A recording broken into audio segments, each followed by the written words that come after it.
প্রিয় শিক্ষার্থীবৃন্দু, আশা করি সকলেই ভালো আছো।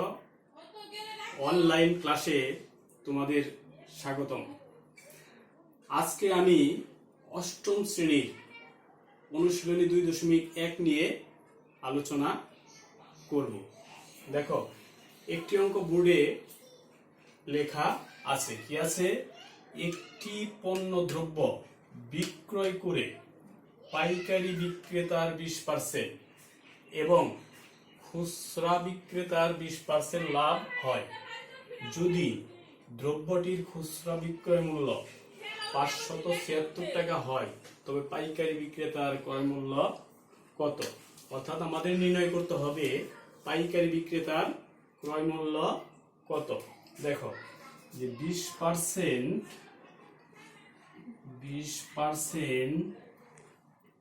লাভে খুচরা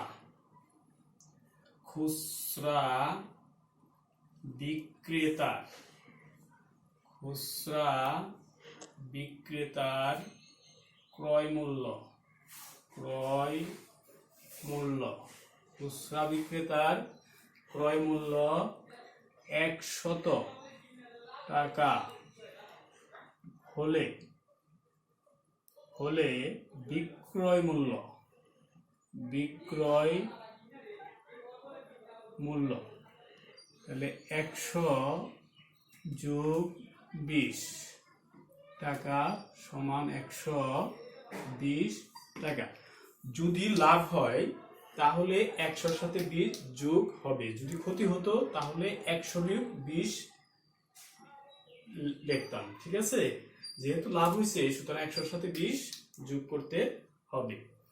এটা একটু ঘুরিয়ে লেখা যায় যে বিক্রয় মূল্য 120 টাকা হলে ক্রয় মূল্য 100 টাকা। তাহলে বিক্রয় মূল্য আমরা দেখতে পারি যে বিক্রয় মূল্য 120 টাকা হলে বিক্রয় মূল্য 120 টাকা হলে খুচরা বিক্রেতার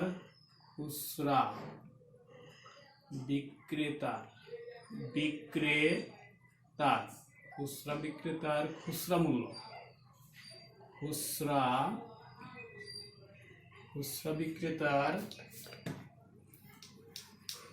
বিক্রেতার ক্রয় মূল্য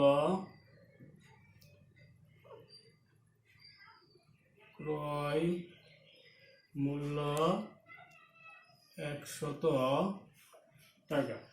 দেখো কিভাবে লিখলাম যে বিক্রয় মূল্য 120 টাকা হলে খুচরা বিক্রেতার ক্রয় মূল্য 100 টাকা। সুতরাং বিক্রয় মূল্য 1 টাকা হলে খুচরা বিক্রেতার ক্রয় মূল্য 100/120।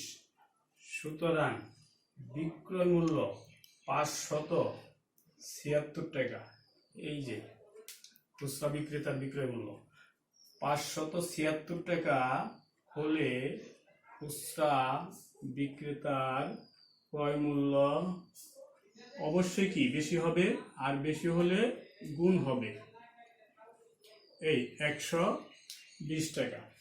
এখন কাটাকাটি করো, 5-20 120 দিয়ে, তাহলে 6-20 120, 6-96 576 টাকা সমান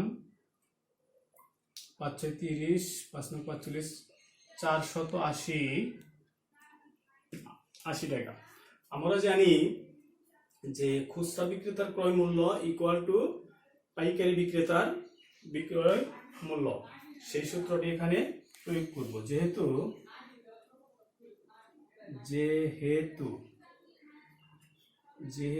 খুচরা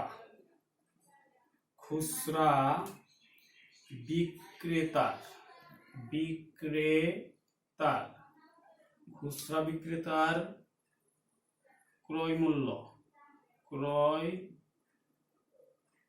ক্রয় মূল্য ইকুয়াল টু পাইকারি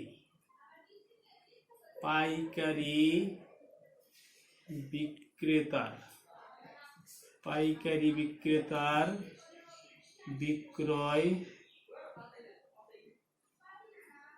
বিক্রয় মূল্য। তাহলে অর্থাৎ খুচরা বিক্রেতার ক্রয় মূল্য আর পাইকারি বিক্রেতার বিক্রয় মূল্য কি সমান। যেহেতু এখানে খুচরা বিক্রেতার ক্রয় মূল্য 480 টাকা, তাহলে আমরা বলতে পারি যে সুতরাং পাইকারি বিক্রেতার বিক্রয় মূল্য 480 টাকা। সুতরাং পাইকারি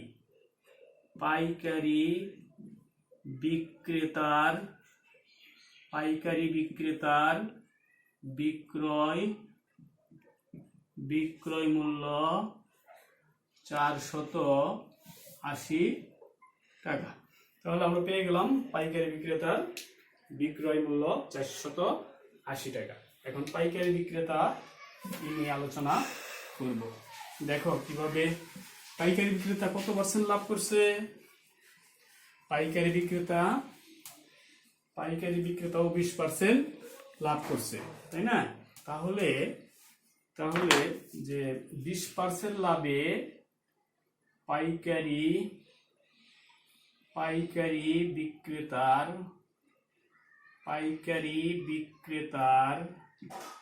ক্রয় মূল্য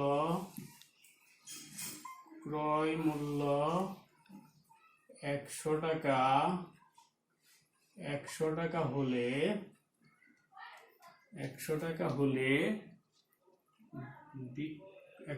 হলে বিক্রয় মূল্য 100 যোগ 20 এত টাকা সমান 120 টাকা।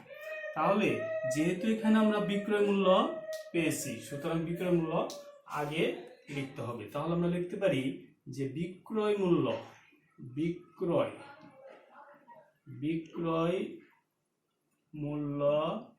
120 টাকা 20 টাকা হলে ক্রয় মূল্য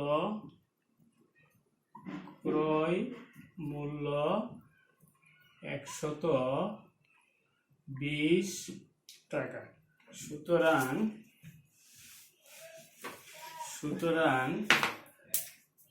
সুতরাং বিক্রয় মূল্য 1 টাকা হলে ক্রয় মূল্য 120 বাই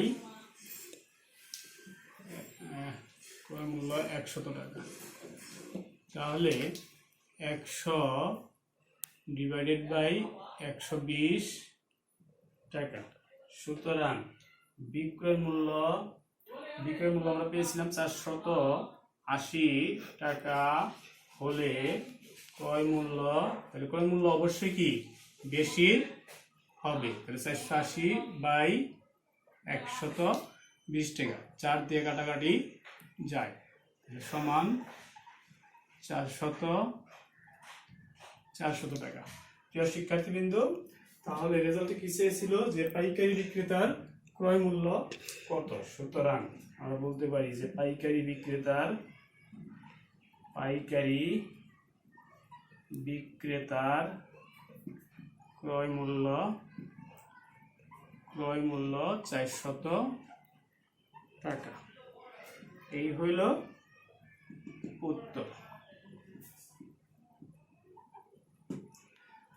সবাইকে অনলাইন ক্লাসে